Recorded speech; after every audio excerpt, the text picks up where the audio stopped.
I wouldn't ever want to punch a person who's within doing some good work, actually. Yeah. Interestingly enough, I might bring up a very controversial figure, but we've just had Andrew Tate accept Islam, someone who is the most Googled person on earth. And it's very interesting that Allah subhanahu wa ta'ala would use such a person to accept Islam, someone who has a very strong influence on disadvantaged young men, young males, who speaks to them, he calls them young kings, and has a very profound impact on them. It's very interesting that Allah would use someone like him, and we ask Allah to protect him and to actually make this conversion sincere. What are your thoughts on that?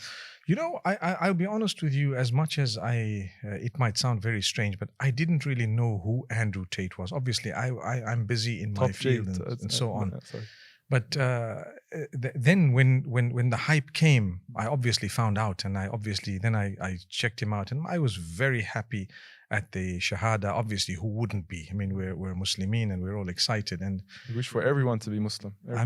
Exactly. And mashallah, he seems like a very sincere brother, and he says what he feels. That means the hypocrisy factor doesn't seem to be there at all. In fact, it probably isn't, because he says it as he thinks. As he deems. That's how it comes across, alhamdulillah. So it's a good thing.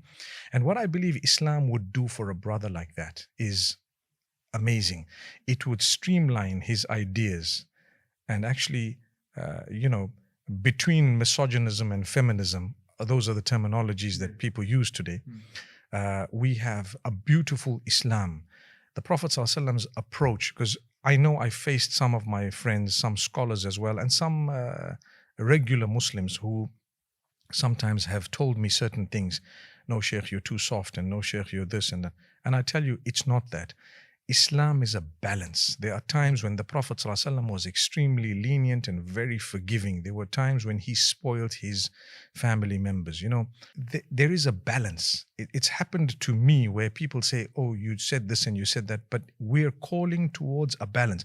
A man needs to know, and a woman, when to be lenient, when to be a little bit harder, when to be a bit harsh, when to forgive, when to hold things, and so on.